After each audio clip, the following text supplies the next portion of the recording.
Hello, beautiful creative soul, and welcome back to another episode of Chakra-Care for the Creative Soul.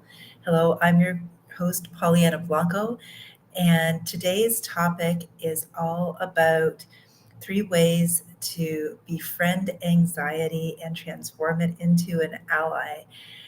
Oh my goodness, this topic is so present in my life right now, and I felt the calling to share my own journey with it recently and with the intention of it serving those of you who most need to hear this message right now.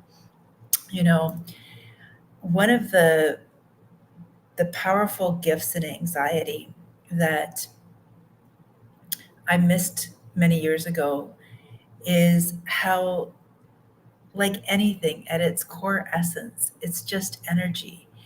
And energy can be shaped, directed, changed, transmuted, transformed.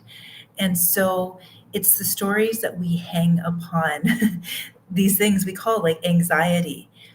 And today I'm going to just start by sharing as brief as possible, story about what inspired me to speak to this topic today, about what happened to me just the other day, just yesterday. I had a breakthrough moment with my own anxiety, and I hope in sharing it that it will serve those of you all who are hearing this message, who are guided to this this show this week. So I'm here, still here on the island of Cozumel, and I'll be heading home middle of next week back to Toronto. And my soul has been calling me back to this island now every year for 20 plus years. I'm starting to lose track of how long it's been. And it's so ironic because it's an island. So, of course, it's surrounded by ocean. And it has this beautiful, rich aquatic life and one of the most sought after reefs in the world for scuba diving and for snorkeling and water sports. And 20 years ago, I attempted to do a little bit of scuba diving, what they call a taste of scuba down here, a discovery dive or two. I think it was about two that I did, fairly spaced out. And they were both shore dives, which is normally how you'd start off a discovery dive. And I got really tense in my body. I got really into overthinking in my head, and I got a little freaked out emotionally. I felt myself going into, because of my thoughts, going into fears of all kinds of things about, like, what if this happens? What if that happens? And I lost my focus. And even at one point, I noticed that because I was trying so hard to do a good job, when I was equalizing, my nose actually started to bleed a little bit, because the whole point in scuba is that everything needs to be relaxed, slow, calm, easy. So I parked that initial experience with scuba. And just to kind of illuminate why that anxiety was there in the first place, when I was a young child, around the age of a toddler, I did nearly drown. And that experience where I was at a swimming pool, I had no instincts about holding my breath underwater. I jumped into a pool spontaneously from what I was told by the adults in my life who recalled the memory. I just started attempting to breathe underwater the way I would breathe on land, and that didn't go so well. I swallowed a ton of water and it freaked me out. And while I did go into water after that point, I was the kid kicking my legs on the shallow end side of the pool. And every time I tried to float, especially because there wasn't an ocean in Toronto, every time I tried to float, my body would be tense. So it was more difficult for me to float. And yeah, just from there on in, I was very cautious around water. I would go in it, but I wasn't super comfortable in it. Then fast forward to my first scuba dive experiences down here, and it just cemented the story that I would tell as many people as would listen to it. Yes, I am a land mammal, not an aquatic one. And so I want to just pause there for a moment and invite you to ask yourself, is there a story that you have noticed yourself repeating over and over and over again? It's become your go-to grab bag story to break the ice, to add a little bit of levity to the moment. And underneath it, underneath that ongoing sharing of that story, is a sadness. Maybe it's a hidden sadness or a private grief or a oh kind of moment, which is what I felt. I felt a sadness that I wasn't able to follow through with that experience. Now, I know scuba diving is not for everyone. And at the same time, I do actually love the feeling of being in water. I love the feeling of flow. I love the feeling of being held by the water, especially in the ocean where you can feel that more easily. And so it was this sort of push pull energy within me that, was my soul pushing me to step beyond the fear and the fear keeping me in lockdown. And so I share that just sort of question to reflect upon for yourself as to whether or not you've been experiencing something similar to that. Because as I proceed with sharing my what happened to me yesterday and the power of my choice, this month right now, my beloved spiritual teachers, Master Lady Kira Ra through the Tree Unified MLKR, Sri Ramka Unified Field of Presence, have been sharing this message that the month of August is a month of choice. And even if you're watching this show on Monday, if you haven't gotten their calendar, their up-level calendar, I encourage you to do it. All the donations go to Global Minga. They're talking about this Monday being the beginning of a whole new world. And I can honestly share that on the microcosm level for myself, in terms of my personal journey, the choice I took yesterday seems so simple on one level, on the surface level, but welcome to Pollyanna land, the way I look at things and the layers to them, the nuances, I can see now that this was a very pivotal moment and a very powerful choice and a series of powerful discernments. And I'm going to share them with you sort of as anecdotally to illustrate the points that I want to express in the share today. So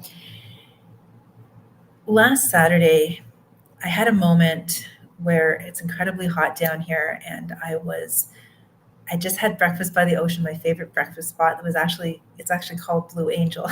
And there has been as the story goes, there has been a sighting there of an angelic form. That's the story, and it's interesting. I've always been called there. I love that spot. And as I was walking home, I was well hydrated and everything. And I know there are cracks in the sidewalks and to be mindful where I'm walking. And it was hot, so I was taking it slow, even though I was well hydrated. There were like about 9 iguanas, from babies, cute little teeny tiny babies, to medium-sized ones, to senior citizens. And they all popped out, and I just started counting. I'm like, okay, when I got to the 9th one, all of a sudden what happened was, and I didn't have any conscious awareness of actually tripping, I actually fell onto my right arm.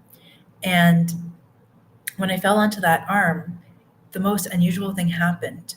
It happened in slow-mo. At least I could see it happening before it actually happened.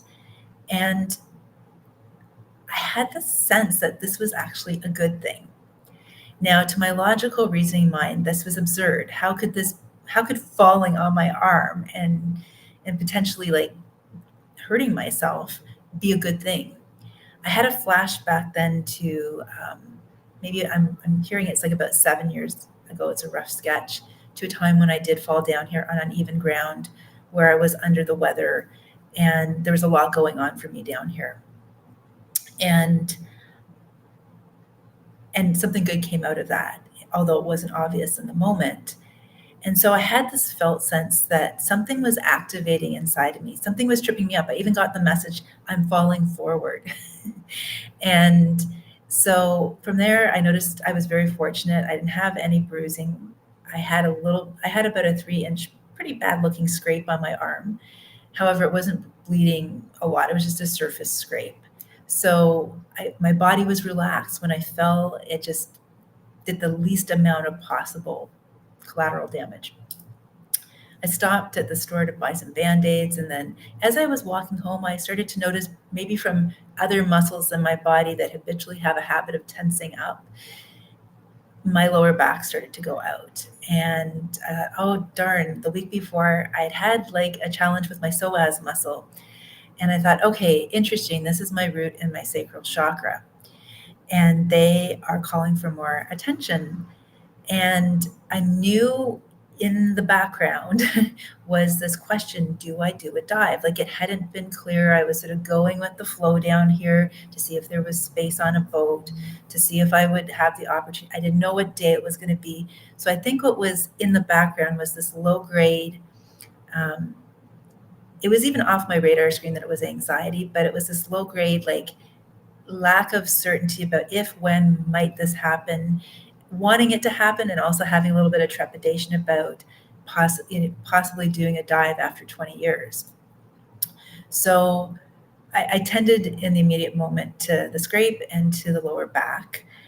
And then the conversation came up about the dive. And it all wound up becoming a opportunity to say, yes, there was a spot on the boat yesterday, which was Thursday, and I'm pre-recording this show for this week for a number of reasons. So what happened was, hand on heart, I literally said yes, and then I almost said no after that. So I don't know if there have been times in your life where you have felt yourself ready to take a leap of faith on something, and then something called you back. Well, I'll tell you that something that called me back was my old habit of looking to other people outside of me to validate my choices. I use my own story as an example, as a soul mirror, because perhaps this is something you're needing to hear. Only take it if it resonates, of course. So I reached out to a friend who told me I was overthinking things and forcing things, trying to make this dive happen. And there was some truth potentially in that. So, I mean, I took that to heart and I sat with it, and to the point where I thought, well, maybe I am. And I second guessed myself. And all along at the same time, in tandem, I had this little quiet voice, which I know was my intuition, saying, I can do this. I can do this. I know I can do this. And it was tenacious and it was persistent. And when I got to the moment where I had said, yes, I'm interested in it, and then I was going to talk to the instructor about it, he asked me, what's your choice? And when I owned my choice in the moment, it's because it was what felt right, not what my mind, my overactive mind, was telling me, well, maybe I shouldn't for this reason and that reason and this person and what they need and how it'll affect them. For the first time in a very long time, and I mean, this is full expose, I've had a habit over my lifetime of taking choices, not always, but a habit of the pain of the habit of taking choices. And I know a lot of other people out there do this too, considering how it's going to impact everyone else, to the point where I oftentimes don't take things just because I want to take that choice for myself, and it gets diluted, and then I lose the momentum and it doesn't happen. So in that moment, through the wisdom of my instructor, he asked me, what is your choice? And it was just something about the way he said it that activated a truth in me, which was, if I'm going to take this choice, I need to be fully able for it. And in every way, so that whatever happens, which kind of freaked me out a little bit, if I needed to stay longer, if I was nervous in the water, if I had to postpone my travel plans, if I needed to go to the doctor, if I didn't have insurance, whatever the case would be, I would be fully able. And that was a very real moment. And so what happened after that was, after I took my choice with clarity and woke up the morning of the dive, I started feeling around 5 a.m. this anxiety that I thought I was no longer really there so much in my life anymore, cropping back up again because change was on the agenda. And at first I started, my usual go-to things, positive affirmations, subliminal audios, all this kind of stuff. And it was like a full body visceral anxiety. And then I have this one other protocol that I use. It's a nootropic and everything like that. I went to it and I just said, I usually take this later on, but I'm going to take it now. And I literally, in a very short space of time, noticed my whole body having a different response to the moment. Like the sirens going off in my full system, my energetic system, my bodily system had calmed down. I was able to go to my audios. I was able to do some energy healing from a different place. My body just needed that reassurance. And that reassurance came from this protocol works with gut and brain health. And in the past before, I knew it had helped me. In the heat of the moment, I didn't realize until I was in that moment where I really, really needed it, how quickly it could help me shift things. So I share this story with you today because when I actually got onto the boat, that voice that kept saying, I can do it, I know I can do it, was excited more than anxious. There was still a little low-grade anxiety there, but I can recognize too that anxiety and excitement are actually one and the same energy. It's just where do you place your focus? And that's the mental part, right? I got onto the boat and, everything flowed from there. The other couple that was on the boat turned out one of the woman hadn't dived in 20 years and was getting back into it with her new partner who was just learning. And it was a small boat. It was a fast boat. It was an easy boat. Everyone was happy. And on the very first dive that I did, I managed to stay calmer and more focused than I've ever been in my life before. And I was able to touch bottom, which I was never able to do before. I was able to go off a boat, which I was never able to do before. And I was able to use only half a tank of oxygen, which for someone who's diving for the first time, people tend to breathe like a lot more quickly because there's like nervousness and anxiety a little bit. Not everyone, obviously, but it's not uncommon either. Most people I've talked to who dive for the first time are nervous. And it wasn't that the nervousness wasn't there, it's I had a different response to it. So this is sort of a big expose of what's happened since yesterday for me. But I do share it in detail because those details I've chosen to share, there's more I could, but those are the key points. I'm sharing them because when I want to talk about this topic of befriending anxiety and making it your ally, it's really about the first three chakras. The brain, if it's just an overthinking, ruminating, nonstop, trying to think its way through even the anxiety kind of brain, the body's going to stay in fight or flight. It was palpable, like I shared with you, when I took something, ingested a very wonderful protocol, natural protocol, clean protocol that I've been using now since the start of the year. It's a combination nootropic, specific strains of probiotics that literally helped my body to feel reassured, literally sent that partnership signal between my brain and my gut to produce dopamine, serotonin, GABA. Wow, what a difference. When I was able to keep that body reassured, then my emotional frequency shifted. I could shift out of the inner critic, which was my sacral chakra, that had some shame around the whole experience of being like this, around the whole story I had created years ago that I was really wanting to dissolve. And then I was able to also, once the emotional frequency was more one of excitement and hope and possibility, the mental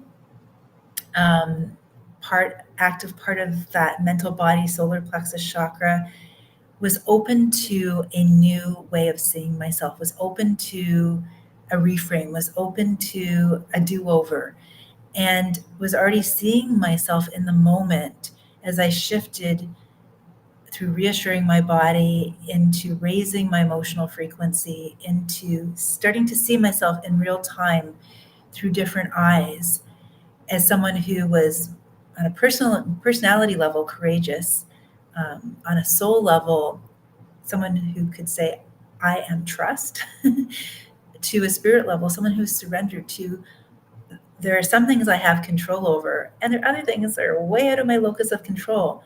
But what I do have control over is how I can care for my body and my gut brain axis through my body to reassure it, how I can tune into a different frequency through my energy healing morning practice and my audios that I use on a daily basis, to seeing myself here now in real time. And so those were the three ways yesterday that I co-created a new timeline. I literally used my sacred self-care, my Chakra-Care, to co-create a new timeline. And I wouldn't be here today sharing this story with you if I had said yes to the anxiety instead of yes to the joy. And this is why I share my story with you today, and I feel guided to, because right now, change and transformation and miracles can happen in an instant. It's how we respond to the moment. It's how we care for ourselves. It's how we show up for all of ourselves that opens up the multi-potentiality, as Kira Ra likes to say. This is why my company, I call it Multidimensional Muse, and my channel is Multidimensional Muse, because we have this multidimensional awareness. I also like to call it a choose your own adventure novel. If any of you read those growing up, I love those books, because when we can lift out of fight or flight, we have a stairway that we can walk, a bridge we can use to cross. And I'm on the other side of that anxiety now. It's no longer holding me back from expanding and growing and knowing myself more deeply. And as I shift and change, those around me can see me in a new light too. And the blessing was, I had the same scuba instructor that I did 20 years ago. He kept saying to me, even wrote it on his whiteboard in the water, how proud he was of me. And I don't share any of this to brag. I just share it because I'm celebrating the moment. And I want to celebrate you for listening, for being here now, for listening to your soul. And I encourage you to reach out to me if this is something you'd like more support with. I've walked through it not only now, but other times. This September is the 10th anniversary of a book that took a lot of courage on the personality level, trust on the soul level, and surrender on the spirit level. It's called In Rhythm with Your Soul, Break Through the Barriers to Being Creative, Face Your Demons and Dance. And I talk about other times in my journey where I didn't even know it was anxiety. I didn't throw in the towel, even if the anxiety message in my mind was telling me it's easier just to stay in your comfort zone. We're always better when we rise through it all. It's just fertilizer for the soul, right? info@PollyannaBlanco.com is how you can reach out to me. I want to wish you a wonderful week ahead. May your Monday this week be not just a happy Monday. May it be a miraculous one. Lots of love and light, beautiful creative souls. Be well.